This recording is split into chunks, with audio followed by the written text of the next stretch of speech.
Tottenham Hotspur and Dutch giants Ajax are facing off in the semi-finals of the UEFA Champions League, and outside of those two teams, perhaps no club in the world will have more of an interest in the outcome than one more than 4,000 miles away in Major League Soccer, Atlanta United.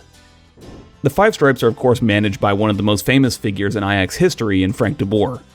Atlanta's first-year manager played for Ajax for 11 seasons, winning a Champions League title of his own there, before taking over as manager and leading Ajax to a Dutch record 4 consecutive Eredivisie championships. But Atlanta United's connections to this Champions League tie run even deeper than de Boer alone. When team owner Arthur Blank went searching for an executive to lead his club in Atlanta, his search took him to Tottenham, where he found Darren Eales. Serving as executive director at Tottenham under Daniel Levy, Eales was heavily involved in transfer dealings and managerial hirings, which is where this story gets interesting. Eales first met de Boer in 2012 when Tottenham Hotspur signed one of his star players, centre-back Jan Vertonghen from Ajax. Then, when Spurs sold Gareth Bale the following season and needed a new talisman, Eales and Spurs went back to Frank de Boer's Ajax side to sign Christian Eriksen.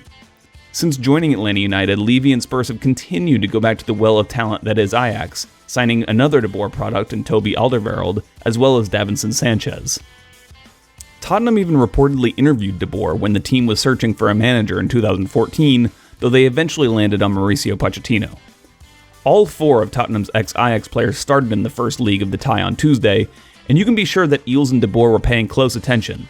They have a friendly wager on the series. If Ajax get through to the final, Eales will wear a pair of clogs for a day, and the team will serve something called Stamppot in the training ground restaurant. If Spurs win, de Boer has to wear a pair of Spurs slippers, and he and Eales will dine on fish and chips. Eales told us, needless to say, given the choice of cuisine, everyone at the training ground is rooting for a Tottenham victory. Good on you, Darren.